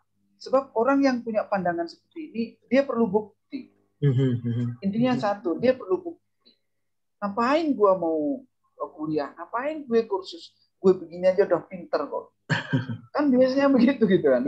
Makanya dia menganggap bahwa upgrading skill itu tidak penting gitu. Tetapi yang perlu harus kita sampaikan, harus kita buktikan, harus kita lakukan adalah bagaimana cara kita merubah mindset dia, bagaimana cara merubah pola pikir dia. Ya, pola pikir dia. Lalu yang kedua, setelah pola pikir adalah bagaimana cara dia bekerja. Nah, untuk bekerja ini kita kasih contoh. Kita kasih contoh orang lain, rekan lain yang dia terus melakukan upgrade walaupun mungkin upgrade-nya tidak secara formal ya. Ya. Tetapi menarik ini saya singgung lagi tentang Undang-Undang Cipta Kerja, ya, bahwa ya karena di season yang lalu saya membahas itu bersama-sama di HR ini, saya membahas tentang Undang-Undang Tenaga Kerjaan nomor 13 dengan Cipta Kerja. Dan salah satu kelebihannya Cipta Kerja ini, pelatihan itu mempunyai 3 tempat. Kalau dulu pelatihan itu cuma 2 tempat. Lembaga yang swasta dan lembaga pemerintah. Untuk Undang-Undang Cipta Kerja ini tambah 1 lagi, yaitu lembaga pelatihan di internal perusahaannya. Internal perusahaan. Ya, jadi sekarang ayo teman-teman, sudah diformalkan saja lembaga pelatihan di perusahaan itu, supaya upgrade skill karyawan itu menjadi suatu kewajiban. Menjadi suatu kewajiban gitu. Tapi memang ya itu tadi yang paling penting adalah bagaimana kita merubah cara pikirnya teman-teman staf kita. Yang kedua, yang kedua, bagaimana persepsi orang terhadap kita ya, untuk tetap konsisten dengan sikap kita, ya, walaupun orang itu kadang-kadang memandang negatif gitu ya. Nah ini kembali lagi tadi saya sampaikan, yang paling penting di sini adalah potensi religiusnya, potensi mentalnya, ya. Kalau mental kita kuat, ya, semua tantangan, semua cemoohan, ya, semua hal yang sifatnya negatif kita akan hilangkan itu. Dan bahkan kalau orang Makassar itu ada filosofinya. Filosofinya itu begini: sekali layar berkembang, pantang biduk surut ke pantai. Jadi kalau kita sudah merasa bahwa itu positif, biarkan orang lain menganggap negatif gitu ya. Dan bagaimana juga kita tetap konsisten ya terhadap apa yang menjadi pikiran. Ini mungkin yang saya sampaikan. Ini Pak Imam. Ya, silakan Pak. Kalau mau ada respon langsung silakan. Iya. Ya, sebenarnya Pak Imam ini sudah menjawab pertanyaannya Bu Sofia ini. Ini pertanyaan Bu Sofia, Pak. Yang Bapak jawab. Tapi ada yang belum terjawab dari pertanyaannya Bu Hilda. Tadi yang kedua tentang atasan yang lebih mengedepankan sifat favorit. Nah, ini tolong dibahas dulu. Atasan ya. Bagaimana menyikapi atasan yang mengedepankan favoritis, jadi tidak terlalu melihat. Betul. Dan ini banyak terjadi. Iya, stafnya rajin, tapi nggak dilihat atasan. Ini banyak terjadi ya. Tapi yang paling penting kalau kita mau menyikapi atasan yang seperti ini, memang biasanya kita harus lakukan dengan kalau saya biasa kita lakukan dengan sentuhan kinerja gitu. Sentuhan kinerja. Misalnya saja ya paling tidak bagaimana seseorang yang memang punya merek bagus ya, dengan orang yang tidak punya merek bagus, tetapi menjadi favorit. Favorit itu kan sebenarnya kalau saya melihat favorit itu adalah sebuah hobi saja. Kesukaan itu adalah hobi, ya, bukan potensi gitu. Maka yang harus kita rubah ya, bagaimana kita berikan pemahaman yang kita pilih itu bukan jangan yang favorit. Cara menyikapinya kita bisa memberikan sentuhan-sentuhan, bukti-bukti bahwa yang favorit itu belum tentu punya personal branding yang kuat. Ya, belum tentu. Ya, favorit itu belum tentu. Tetapi mungkin karena hal yang menarik saja dari seorang pimpinan, sehingga seorang atasan itu menganggap dia menjadi menarik. Tetapi sentuhannya adalah bagaimana kita merubah, bagaimana kita memperlihatkan bahwa sebenarnya yang harus kita jadikan favorit itu adalah yang punya personal branding kuat. Siapa orang personal branding kuat? Adalah orang yang punya merek yang kuat. Bagaimana orang merek kuat? Dia harus bisa membuktikan kinerja baiknya. Dan biasanya orang punya kinerja baik belum tentu jadi favorit. Ini memang menjadi masalah gitu loh. Iya. Bahkan bisa jadi tersisih. Sebagai contoh aja misalnya, Pak Imam ini sukanya sama Pak Idam nih. Padahal Pak Idam biasa-biasa saja nih. Tapi masalahnya apa? Pak Idam ini selalu menemani saya kalau saya mau berenang gitu. Pak Idam ini saya suka karena Pak Idam ini selalu menemani saya kalau memancing gitu. Atau sebaliknya bersepeda gitu. Nah ini kadang-kadang. Nah, tapi sebaliknya orang yang punya personal branding kuat, ya ini tidak jadi favorit, tidak jadi pilihan bagi pimpinan, karena dia tidak hobi bersepeda. Gitu. Ya, makanya harus dipisahkan dan harus dipahamkan kepada atasan. Paling tidak sentuhan kecil, jangan sampai kita juga menyinggung kepada pimpinan kita, ya kan? Jangan menyinggung kepada pimpinan kita berakibat pada kita yang maunya memberikan sesuatu yang baik.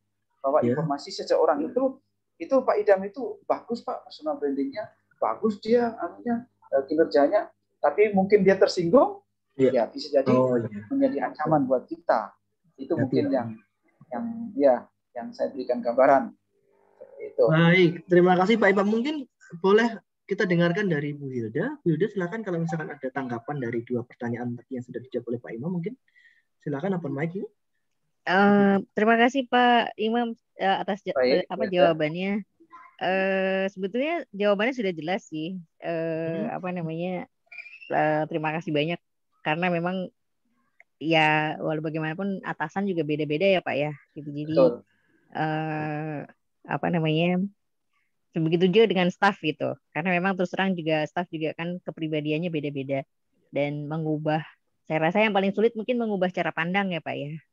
Mengingat bahwa kalau cara pandang itu kan istilahnya sesuatu yang sudah tertanam gitu. Iya gitu, tertanam. Jadi mungkin mengubahnya itu yang saya rasa menjadi tantangan gitu. Kalau dengan atasan juga begitu pula tadi statement Pak Imam bahwa kita memberi sentuhan tapi jangan sampai menyinggung. Ya, itu tantangannya. Teknis tapi penting ya. Iya, betul. Tapi ya maksudnya terima kasih untuk responnya Pak. Saya rasa mungkin itu PR. Baik. Terima kasih Pak. Ya. Terima kasih sudah sharing. Pak Imam, bagaimana? Mau diulas lagi tadi pertanyaan dari Bu Sofia? Boleh Bapak sudah jawab atau bagaimana Pak? Tadi yang mengenai praktek mempromosikan diri. Silakan. Ya, memang dalam praktek itu jujur saya sampaikan saya pernah mengalami sendiri ketika saya menjadi seorang jurnalis. Ya, saya menjadi seorang jurnalis itu mulai dari reporter. Ya, mulai dari reporter. Reporter mau naik menjadi liputan, ya. Dari liputan naik menjadi koordinator liputan. Sampai pada akhirnya kita menjadi staf direksi. Nah, ini sebuah karir yang sebenarnya dibangun tidak gampang. Apalagi di dunia kewartawanan itu lebih banyak bersifat humoris gitu ya. Jadi setiap saat siapa yang mau diajak ngopi malam atau diajak makan malam atau diajak ngobrol bareng di warkop, di kafe, ya itu menjadi favoritnya gitu kan tentunya. Tetapi di sisi lain saya kurang suka. Saya kurang suka. Kenapa? Karena saya lebih suka justru pada tulisan-tulisan yang selesai dengan baik, catatan-catatan pribadi yang saya lihat bahwa prakteknya seorang pimpinan itu selalu mengedepankan orang-orang yang dianggap favorit di sisinya. Itu sudah pasti. Dan memang benar, setiap pimpinan berbeda-beda, setiap karyawan berbeda-beda. Yang paling penting buat kita, bagaimana cara mensikapinya. Nah, inilah kalau saya secara pribadi, saya akan lakukan respon atau sharing secara man to man atau secara berhadapan dengan pimpinan agar tidak merasa tersinggung dengan sentuhan-sentuhan kita. Itu mungkin yang paling pertama, karena budaya Indonesia masih tetap ya silaturahmi menjadi hal yang utama. Itu yang pertama. Ya. Yang kedua, coba kita cari apa yang menjadi nilai favorit dari seorang pimpinan. Apa yang menjadi favorit seorang pimpinan? Ya. Dan saya yakin tidak hanya itu gitu loh. Saya yakin tidak hanya itu. Maka sedikit demi sedikit rubahlah favoritnya beliau kepada favorit yang lain.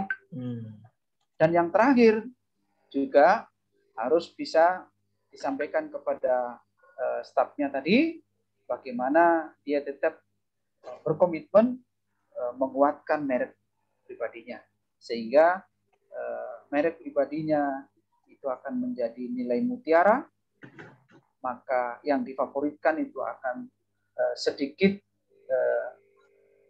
terlupakan karena mutiara lah yang akhirnya menjadi pilihan favoritnya. Itu barangkali Pak. Iya. Baik. Terima kasih banyak. Kita undang mungkin Bu Sofia untuk menanggapi Bu, bagaimana Bu mengenai pertanyaan Ibu tadi yang sudah silakan Bu Sofia. Ya, baik Pak Idam. Terima kasih Pak Imam. Terima kasih Pak Idam. Begini Pak Imam, kadang-kadang kan Pak Imam, kita tuh ingin mempersonal brandingkan kita tuh sebagai orang yang taat peraturan, orang yang tegas. Tapi sering dianggap, wih saklek ibu nih, killer ibu nih. Nah, itu yang terjadi pada saya Pak Imam. Saya kebetulan dari akademisi. Sesuatu sering menganggap saya killer, menganggap saya saklek. Nah, padahal saya itu hanya ingin menegakkan peraturan, ingin tegas gitu. Nah, itu bagaimana tuh Pak Imam bagusnya? Apakah saya mengikuti selera mereka atau saya tetap konsisten dengan brand yang ingin saya tanamkan? Ya, gitu Pak Imam. Ini agak dilematis juga. Ya, Pak Imam. Silakan Pak Imam. Ini pertanyaannya ini pertanyaan suhu ini sebenarnya. Tapi saya juga memperoleh seorang suhu yang mungkin bisa saya sampaikan di sini sebagai gambaran saja. Saya pernah disampaikan begini, Mam, kamu itu kalau lurus jangan seperti jarum. Mam, kalau kamu itu belok jangan seperti pancing. Jangan lurus seperti jarum, jangan bengkok seperti pancing. Apa ini filosofinya ini? Nah, ini yang juga kadang-kadang terus saya mencari. Gitu. Nah, sebenarnya kalau kasus sama ibu tadi yang sampaikan itu, kita ini mau disiplin, ya, sesuai dengan disiplinnya. Kita mau menegakkan kebaikan dengan disiplinnya. Tapi kadang-kadang orang lain menganggap bahwa kita ini saklek. Tetapi, betul Bu ya. Nah, ketika ada orang yang beranggapan seperti itu, kalau saya tidak usah dilawan, tetapi coba disuruh membaca ulang ketentuannya. Ya. Peraturannya mungkin Pak ya. Peraturannya ya. Oke. Coba tolong ini apa benar apa salah enggak. Jadi kalau orang seperti itu pasti nanti dia terengah gitu. Oh ya. Nah, sekarang kalau kamu sudah sama dengan saya bahwa saya menjalankan aturan itu, bagaimana menurut pendapat? Kembaliin sama dia. Dan pasti pada akhirnya dia akan mengikuti kita, bukan kita mengikuti dia. Kasarnya begini, kalau kita mau menjual barang, ya kita harus betul-betul komitmen menjual barang dengan disiplin tadi. Jangan sampai orang lain justru menawarkan barangnya, lalu kita membeli barang dia. Oke. Kita kan menawarkan tentang kedisiplinan nih, kan begitu. Tapi jangan sampai kita dibeli sama orang lain, justru orang lain yang menawarkan ketidakdisiplinan pada kita. Jadi kita yang terbeli gitu Pak Imam? Ya, kita yang terbeli dong. Dan itu memang tidak gampang. Apalagi dunia yang seperti begini gitu ya. Itu barangkali gambarannya Pak Idam dan Ibu. Bagaimana Bu Sofia? Baik, terima kasih Pak Imam. Terima kasih Pak Imam, terima kasih Pak Idam. Ya, baik Bu, terima kasih. Pak Imam kita lanjutkan ya. Baik ya. Ya, ada pertanyaan dari Bu Wilujeng. Apa tanggapan Pak Imam terhadap kepada pegawai yang bersikap asal bos senang? Asal bosnya senang begitu. Kalau pegawai yang beranggapan asal bos senang, berarti menurut saya dia juga suka asal saya senang. Oke. Ya. Kalau pegawai ada yang bersikap asal bos senang, pasti di dalam diri pegawai itu juga persepsi asal saya senang. Itu yang pertama. Yang kedua, kalau saya ingin menanggapi pegawai yang seperti itu, pasti pegawai itu tidak berdedikasi tinggi. Tidak berdedikasi tinggi. Dan yang ketiga, bisa dipastikan dia tidak berprestasi. 3 aja itu saja. Karena kalau orang yang berprestasi, dia pasti tidak memakai istilah asal bos senang. Tetapi asal bos berprestasi juga. Jadi bukan asal bos senang, tapi asal bos berprestasi. Kenapa? Kalau karyawan yang berprestasi, pasti bosnya berprestasi. Iya, itu tapi kalau betul itu. Tapi kalau asal bos senang, ya karyawannya tidak berprestasi. Asal karyawan senang juga. Karena mengikuti kesenangan bos. Itu pendapat saya. Karena di sini kan diminta tanggapan saya begitu ya. Saya rasa begitu. Ibu Wilujeng. Kira-kira begitu. Bagaimana Bu Wilujeng? Mungkin silakan Bu diskusi open mic. Apa yang kalian ingin sampaikan? Selamat malam Pak. Terima kasih tanggapannya. Sebenarnya kalau curhatan pribadi nih Pak ya. Kadang kita jadi karyawan itu dilema Pak. Jadi kita mau ngasih tahu, takut tersinggung, kita banyak nanya, kita yang diomelin gitu, kayak kenapa nanya-nanya gitu Pak. Jadi ujung-ujungnya ya udah monggo Ibu maunya gimana saya ngikutin aja Bu gitu. Kalau dalam kasus saya sering jadi ujung-ujungnya kayak gitu. Kalau saya nggak dimintain pendapat, nggak keluar pendapat saya. Monggo Ibu gimana saya ikut aja Bu. Saya seringnya kayak gitu. Gitu kan ya, saya juga ya agak bingung gimana cara saya menyampaikan pendapat tanpa menyinggung atasan saya. Apakah itu benar atau salah menurut pendapat saya gitu. Kalau misalnya saya udah benar kan begitu ya Jeng. Jadi saya langsung iya Bu. Saya nggak bisa gimana ya, nggak bisa jujur jatuhnya gitu loh. Jadi sebenarnya bukan bermaksud begitu, tapi jadinya begitu gitu Pak. Iya. Walaupun agak bertentangan ya, dengan begitu Ibu Pak, mungkin ya. Iya, tapi memang agak sulit untuk gimana ya memberitahukan, maksudnya mengeluarkan ide unek-unek saya sendiri karena jatuhnya saya takut menyinggung tadi itu gitu. Gimana Pak Imam? Mungkin ada saran-sarannya. Ya. Jadi kalau saya mengistilahkan secara umum Yang penting kita selamat. Okay. Tapi itu tidak baik ya. Tapi itu tidak baik ya. Tapi itu tidak baik karena yang penting kita selamat itu pada akhirnya kita tidak dewasa. Kita tidak dewasa.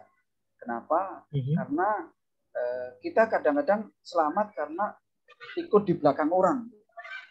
Yang penting bos udah begini nempel ya, gitu ya Pak Imam, nempel aja gitu. Nah, saran saya, coba lakukan persuasif dengan cara gaya bahasa yang betul-betul memberikan nilai positif. Contohnya ya, ini memang ini berpengaruh dengan ini sangat berpengaruh dengan gaya bahasa. Misalnya, contoh, Pak Idam jangan gitulah. Pak Idam ini gimana sih? Kalau begitu kan nggak benar itu. Nah, ini bisa terjadi tersinggung gitu Pak Idam. Ini karyawan satu ini beraninya sama saya. Tetapi coba dengan gaya bahasa yang berbeda. Pak Idam, kalau misalnya saya berikan seperti ini, menurut Pak Idam gimana? Jadi dikembalikan dulu kepada Pak Idam. Jangan langsung Pak Idam ini salah ini. Kalau ini nggak begitu nih. Kemarin saya tahu begitu, enggak begini, sekarang begini. Tapi dengan cara bahasa yang memang berbeda. Pak Idam, andai kata saya usul seperti ini, menurut Ibu bagaimana ya? Menurut Bapak gimana ya? Karena menurut saya, nanti saya takut seperti ini. Mohon maaf, kalau di tatanan ABRI selalu begini. Izin komandan. Begitu kan juga? Nah, coba ini coba dicoba dengan cara tata bahasa yang cukup bisa menyentuh dan bisa dipahami oleh seorang pimpinan. Jadi menyampaikannya mungkin ya Pak Imam ya. Teknis penyampaian. Begitu Bu Wilujeng? Siap Pak. Clear ya. Ya, siap. Terima kasih untuk masukannya ya Pak ya. Nanti dicoba. Dicoba dulu. Ya. Siap. Baik, Bapak Ibu, dipersilahkan kalau ini di chatbox belum ada lagi, barangkali ada yang mau langsung bertanya, open mic, silahkan. Kita kelasnya cukup privat nih Pak Imam, hanya 11. Jadi silahkan kalau misalkan kita masih ada waktu, barangkali ada yang mau di sharing gitu ya dengan Pak Imam di sini, monggo kalau misalkan mengulas lagi. Sambil nunggu mungkin saya isi lagi Pak untuk ini. Bagaimana dengan kondisi saat ini di mana memang personal branding ini dibangun melalui media sosial, Pak Imam. Kesan seperti apa yang kita mau tampilkan supaya kita tuh menjadi orisinal diri sendiri, tidak kemudian beda gitu Pak di media sosial mencitrakan seperti apa, tetapi pada dunia nyata tidak demikian. Itu ada tips mungkin Pak dari Bapak. Ya, yang pertama yang paling mudah dilihat itu di WA ya. Jangan mencantumkan status yang sifatnya negatif. Ya, itu dulu. Jadi kalau dia mencantumkan status negatif, itu personal brandingnya akan berpengaruh. Sangat berpengaruh. Ini orang nih statusnya selalu ada mengeluh. Ini orang nih statusnya nih selalu aja merasa bersalah. Ini statusnya orang nih selalu aja tidak punya semangat. Ini akan mempengaruhi pada personal branding dia gitu. Tapi juga begitu juga, jangan juga terlalu berkobar bersemangat atau terlalu berlebihan, juga nggak baik juga, ya. Misalnya aja semangat, ya itu kan terlalu berlebihan. Cukup aja semangat. Nah ini sebagai contoh gitu ya. Dan itu yang paling penting adalah itu tadi, yang paling penting adalah bagaimana yang pertama yang bisa dilihat banyak orang itu adalah di WA. Di WA itu paling cepat karena ketika kita berteman pasti kita. Itu yang pertama.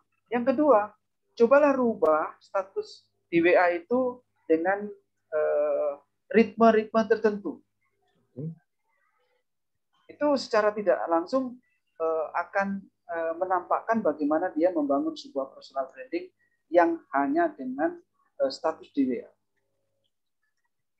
Jadi jangan hanya kesan WA-nya itu terus saja. Tetapi coba rubah yang nuansanya sama positif, tetapi kalimatnya berbeda. Atau gambarnya yang nuansa positif, tapi gambarnya berbeda. Jangan menuansakan yang sifatnya tidak bernilai positif. maka itu akan berpengaruh terhadap personal branding kita. Itu yang mungkin bisa cepat kita lakukan. Jadi intinya menebar energi positif ya Pak Imam. Ya, betul Pak Idam. Baik, terima kasih Pak Imam. Masih ada waktu Bapak dan Ibu mungkin untuk satu atau dua pertanyaan lagi barangkali yang masih ada. Sembari saya mengingatkan, saya di chatbox sudah meninggalkan form feedback ya, mohon untuk diisi nanti. Pak Imam sudah ada yang masuk lagi dari Bu Sofia ini. Ya. Ini pertanyaan beliau adalah mengenai perspektif bagaimana mengetahui orang lain, bagaimana mengetahui brand image orang terhadap kita. Karena kan kalau kita tanya langsung nggak enak gitu Pak ya. Bagaimana pendapat Anda tentang saya kan kurang enak ini? Bagaimana caranya untuk mengetahui dari penilaian orang lain terhadap kita gitu, brand image? Ya. Ini sebenarnya tergantung dari orang lainnya siapa gitu. Ya. Okay. Kalau orang lain di dalam lingkungan perusahaan itu, saya rasa tidak terlalu susah kita untuk menanyakan bagaimana tentang saya gitu ya. Tentang diri kita. Orang lain terhadap saya, ya. Yeah. Itu tidak akan susah gitu. Okay. Apalagi kalau sesama perempuan itu paling gampang itu bergosip ria. Bergosip ria. Jadi caranya adalah dengan bergosip ria. Jangan bergosip sendu atau yang menyedihkan. Oke. Kalau itu dilakukan sudah secara respon wanita itu nalurinya cepat tersentuh. Jadi kalau wanita cepat tersentuh, sentuhlah dengan sesuatu yang nilainya positif. Okay. Ya, itu salah satu melihat bagaimana orang lain, image orang lain terhadap kita, ya, tentang brand kita. Ya, memang kadang-kadang orang itu tidak jujur atau sering tidak jujur atau kurang jujur. Karena yang dikatakan orang lain itu bisa jadi dia merasa segan pada kita. Dia merasa takut pada kita. Tapi kalau orang lain itu mempunyai kepedulian sama kita, saya yakin dia akan memaparkan apa yang menjadi brand buat kita. Walaupun mungkin kadang cara dia menyampaikan seperti tadi saya sampaikan sama Ibu Wilujeng, cara tata bahasanya berbeda gitu. Itu mungkin yang harus dipahami. Kesimpulannya adalah untuk mengetahui bagaimana brand image orang terhadap kita, kalau kita tanya langsung kan dia tidak jujur gitu ya. Iya. Ya kan? Bisa saja dia istilahnya